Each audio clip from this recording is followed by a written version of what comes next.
গোশতের সঙ্গে লাগান তো চলবে। আমার উস্তাদ মুহতারাম যার কাছে ছোটবেলায় কাটিয়েছি, হযরত মাওলানা মসিউর রহমান সাহেব রহমাতুল্লাহ আলাইহি, যুগদিয়া মাদ্রাসার তিনি প্রতিষ্ঠাতা। উনি আমাদের এই গোলালু হও গোলালু, তার মানে কি সব জায়গায় যেন কাজে আসে। উনি বলতেন ছোট ছোট কথা এমন ভাবে বোঝাতেন বাচ্চাদেরকে যে মাথায় রাখতো। তো আপনাদের কাছে আমি একটা আমল বলে যাব আর লাস্টে তিনটে কথা বলবো। নিয়ত করি এখান থেকে যে এই আমলটা এখান থেকে নিয়ে উঠবো, তার পিছনে লজিকটা কি এটা একটু বুঝি। আমলটা কি শোনেন, আমরা ইস্তেনজায় যাব। ইস্তেনজায় যাওয়ার দোয়া আছে একটা, আল্লাহুম্মা ইন্নী আউযু বিকা মিনাল খুবুসি ওয়াল খাবাইস। মানে আমাদের ইস্তেনজায় খালি গায়ে লেখা থাকে অনেক। আর বাইরে যখন বাড়াবো তারও দোয়া আছে, গুফরানাকা আলহামদুলিল্লাহিল্লাযী আযহাবা আন্নিল আযা ওয়া আফানি। এবারে শুনেন আপনার দোয়া জানানি তো কি করবেন। ওই গোল আলুর কথা বলছি। সে গোল আলুর দাম এত, যদি আপনি ওইটা না পড়ে জবাই করেন তো জবাই করলেও খাওয়া যাবে না। বুঝতে পারছেন না?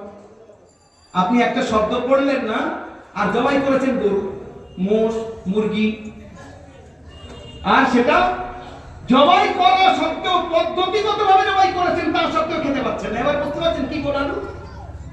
কি নাম বলেন? বিসমিল্লাহ। এর আমার চিন্তার কি আছে? বিসমিল্লাহ। এবারে শোনেন, একজন সাহাবী তিনি একটা যুদ্ধ থেকে ফিরছেন আর ইস্তেনজা করতে গিয়েছেন একটা ঝাড়ির মধ্যে। অনেকক্ষণ দেরি হয়ে যাচ্ছে, অন্য সাথীরা খুঁজছে কি হলো, এত দেরি করছে কেন। কাছে এসে দেখছে আল্লাহ, সে সাহাবী ইন্তেকাল করছে। তার মানে কেউ আক্রমণ করলো নাকি? ভালো করে শরীর চেক করে দেখছে, কোথাও আক্রমণ নেই, আশপাশ থেকে কেউ মারেনি। একটা আওয়াজ কানে আসছে, কতালনা সাইয়্যিদ আল খাজরাজি সাআদ ইবনে উবাদা। একটা অদৃশ্য থেকে অন্যরকম দেখা যাচ্ছে না, কিন্তু আওয়াজটা ভেসে আসছে কি, কতালনা সাইয়্যিদ আল খাজরাজি সাআদ ইবনে উবাদা ওয়ারামাইনাহু বিসাহমাইনি ফালাম নুখতি ফুআদা।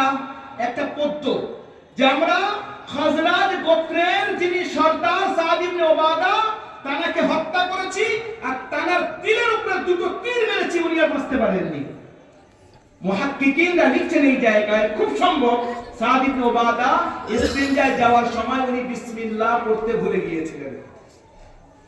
এবারে শুনেন, আমরা যখন ইস্তেনজাখানা যাই, তিরমিজি শরীফের হাদিস, যদি কোনো ব্যক্তি ইস্তেনজাখানা যায় যখন, ওখানে নোংরা জায়গায় ময়লা লোক থাকে, তার মানে ওখানে শয়তান থাকে, জিন থাকে।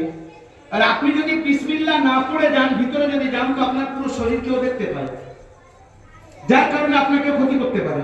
বাইরে বিসমিল্লাহ পড়ে নেন, বিসমিল্লাহ যেই পড়ে ভিতরে যাবেন, আল্লাহ পাক ওই শয়তানের সামনে, ওই জিনের সামনে এমন পর্দা করে দেবেন, ও আপনাকে দেখতেই পাবে না। কিচ্ছু না, শুধু বিসমিল্লাহ বাইরে পড়ে দেওয়া, এতটুকু কাজ। এমনকি আল্লাহ রাসূল বান্দেগীর পদ্ধতি শেখাচ্ছেন। দেখেন, স্বামী স্ত্রী এক জায়গায় থাকবে, থাকার আগে হুজুর দোয়া শেখাচ্ছেন, বিসমিল্লাহ আল্লাহুম্মা জান্নিবনা ওয়া জান্নিবিশ শাইতানা মা রাযাকতানা। এই পর্যন্ত আল্লাহ রাসূল শিখিয়েছেন। আমি বললাম কি, একটা শব্দই হাদিস শেখ করেছে, সুবহানাল্লাযী আসরা বিআবদিহি। আব্দ তৈরি হতে হবে, বান্দা তৈরি হতে হবে। বিসমিল্লাহ কোথা থেকে পড়বো, কিভাবে পড়বো? আমরা পানি খাই, সবাই তো পানি খায়। পানি কোথায় পাই বলে কেন? আল্লাহ, আমার ঘরের সামনে সরকারি টিউবওয়েল রয়েছে, নিজের বাড়িতে লাগিয়ে রেখেছি, একবারে মোটর চালিয়ে দেবো, পানি উঠবে। সাবমার্সাল লাগিয়ে রাখছি, একদম সঙ্গে সঙ্গে পানি উঠবে। গরমের সময় আমাদের এলাকায় পানি কোথায় যায়? মানে এই জায়গায় পানি কোথায় যায়? পানিটা কোথা থেকে আসে একটু খেয়াল করি। পানি আল্লাহ পাক সমুদ্রের মধ্যে জমা করে রেখেছেন, ওই পানি ওখান থেকে। আচ্ছা, আল্লাহ যদি বলতেন যে সমুদ্রের মধ্যে পানি জমা করে রেখেছি, তোমরা গিয়ে নিজে নিজে তুলে খাও, কেউ সমুদ্রের পানি এক ফোঁটা মুখে নিয়ে দেখবে, কি মিষ্টি লাগে, একদম নোংরা।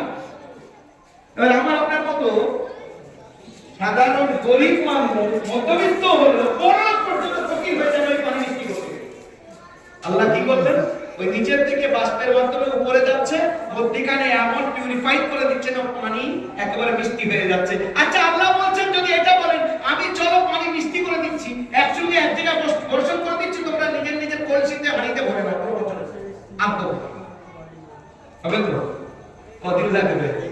2-4 দিন, 1 সপ্তাহ, 10 দিনের মধ্যে পানি শেষ, পানি পচে যাবে, রাখতে পারবে না, ট্যাঙ্কির পানি নষ্ট হয়ে যাবে। আল্লাহ কি করবেন? অধিকাংশ পানি ওই পাহাড়ের উপরে বর্ষণ করছেন, পাহাড়ের উপরে ওগুলো বড় পাকা দিচ্ছে, পুরো বছর তার সেখান থেকে ওই বরফ গলে গলে পানির আকার নিয়ে নদী নালাতে আসছে, আমাদের প্রয়োজনে আমরা সেখান থেকে নিচ্ছি, বাকি পানিটা ও জমিন চুষে নিচ্ছে, তার মধ্যে শিরা উপশিরা আল্লাহ বানিয়ে রেখেছেন। এবারে আমরা কি করব? নিজের বাড়ির সামনে 5টা 10টা 20টা পাইপ লাগালাম, আর একটা টিউবওয়েল লাগালাম, এই বিসমিল্লাহ, প্রত্যেকবার পানি আসছে ঠান্ডা ঠান্ডা। এত কিছু করে আল্লাহ আমার মুখের কাছে পানি দিয়েছে, আমি সেই মালিকের নাম না নিয়ে একবার বিসমিল্লাহ থেকে বলবো না? এটাকেই আল্লাহ কিভাবে বলছেন দেখেন, আফারাআইতুমুল মা আল্লাযী তাশরাবুন আআনতুম আনজালতুমুহু মিনাল মুজনি আম নাহনুল মুনজিলুন। তোমরা বলো যে পানি তোমরা পান করো, সেটা তোমরা কোথায় পেয়েছো? আকাশ থেকে পানি কি আমি বর্ষণ করেছি না তোমরা বর্ষণ করেছো? আল্লাহ জিজ্ঞাসা করছেন, আআনতুম, তোমরা, আনজালতুমুহু মিনাল মুজনি, তোমরা অবতীর্ণ করেছো ওই মেঘ থেকে, আম নাহনুল মুনজিলুন, আমি অবতীর্ণ করেছি। এবার